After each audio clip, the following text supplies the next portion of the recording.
All right, welcome to The Explainer. You ever have that feeling that you're just stuck?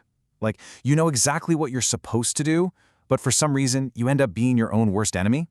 Well, today, we're going to dive into some super direct, no-nonsense wisdom from a master teacher that just cuts through all that modern life clutter. Let's jump in. So yeah, that's really the big question we're digging into. I mean, think about it. We've all got goals, right? Passions, big opportunities sitting right there. So how come we are so good at turning them into, well, huge frustrations, into failures? Turns out the real issue might not be the thing itself, but how we react to it. And what we're about to unpack is a totally new way to flip that script. And the promise here, it's pretty simple, but honestly, it's profound. We're going to break down a whole philosophy for looking at our biggest challenges in a new light. You know, at work, with your studies, even in your relationships. And this isn't some high-level abstract theory. Nope. This comes from a super direct, sometimes brutally honest conversation between a student and their master. So let's kick things off with a trap that, well, a lot of us fall into pretty much every single day. Okay, first up, let's talk about the trap of inaction. And this is for all of you out there whose work or maybe your passion has you basically chained to a desk all day. You know that feeling, right? Where the thing you love to do is also the thing that's trapping you. The "I have to sit down for this" slowly, creepily turns into "I just can't get up." Does that sound familiar? Yeah, I thought so. This was exactly the student's problem. It doesn't matter if it's coding, writing, studying for a huge exam, or even gaming. So many of our passions demand we just sit still. And it's the perfect excuse, isn't it? We tell ourselves, oh, I have to do this for work, and bam, we've just justified sitting on our butts all day. But let me tell you, the master sees it very, very differently. So the master solution? It's basically a three-step shock to the system. No gentle suggestions here. First, he says, you got to scare yourself straight. Seriously, go learn the medical facts, understand what sitting all day is really doing to your body. Second, and this is radical, get a physical job for half the day. Like be a salesperson, a delivery driver, whatever. The point is just move. The ultimate solution is just to get your body moving. And he even throws in a little jab. Smart people figure out how to get paid for it. It's all about action, zero excuses. And really, this all comes down to some ice-cold logic. Your work, your studies, that passion project, it all hinges on one single thing, your health. The master's point is that it makes absolutely no sense to sacrifice your body for your work, because let's be real, if your health goes, so does the project. It really is that simple. All right, let's shift gears to the next trap. This one is all in your head. It's the trap of perfectionism. You know that little voice that gets totally obsessed with some tiny, insignificant detail, especially when you're under pressure? The one that makes you completely lose sight of the big picture? Oh yeah, the master has an absolutely brilliant metaphor for this one. So imagine this scenario. You're in a big timed exam, say the IELTS, and you come across one question and you're just stuck. You can't solve it, but instead of just skipping it and moving on, you get fixated. You can practically hear the clock ticking down, your heart starts pounding, and this one stupid question begins to poison your entire exam. It's a textbook case of self-sabotage, all because you feel like you have to be perfect. And this is where the master just cuts right through the noise. His diagnosis? That one impossible question? It's a sesame seed. The rest of the exam, all those other points you could be racking up, that's a whole watermelon.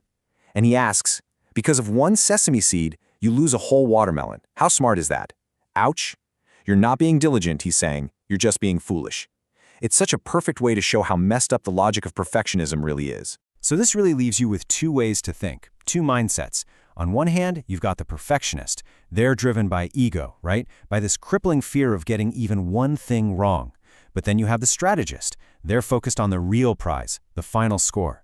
They get the art of the tactical retreat. Skip what you don't know, lock in the points you do know, and then, if you have time, come back and fight that battle.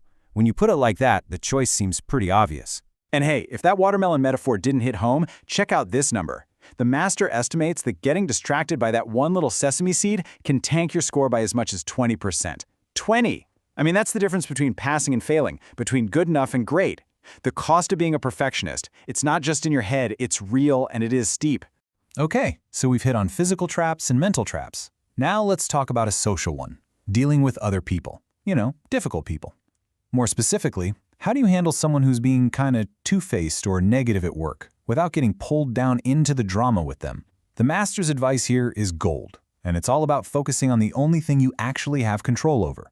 how you react. So here's the classic workplace dilemma the student brought up. You've got a coworker who's bad-mouthing another person, but then they're all smiles and sunshine to their face. And you're just sitting there feeling, well, kind of grossed out, confused, and you have this urge to call them out on it. We've all been there, right? It's a real test of your own character. So, what's the wise move? Well, you've got a couple of choices. Option 1, you confront them. But let's be honest, that probably just creates an enemy and puts you right down in the mud with them. But the master, he suggests a totally different way. He says, forget their behavior, focus on yours. Just state your own principles. You could say something really simple and calm, like, you know, I just believe that talking badly about people only brings bad vibes, so I really try to avoid it. And here's the absolute genius of that move. You're not trying to change them, you're just defining who you are. By just calmly saying what you believe, you're setting a standard, you're modeling a better way. And that person, now they know you're not someone who gossips. They know you have integrity, and they'll trust you for it in the long run. You've just earned their respect without ever picking a fight. In that moment, you've already won. So, think about what we've just covered. 3 totally different traps, right? Inaction, perfectionism, and dealing with tricky people. But if you take a step back and zoom out, you start to see something really cool. They are all connected. They are all solved by the exact same underlying philosophy. There's this one powerful mindset that ties all the master's advice together. And this is it. This is the core idea. The master says, it's not what happens to you that determines if you win or lose, it's your mindset. A wise person can take a crummy situation, like that gossiping coworker, and actually turn it into a win. And a fool?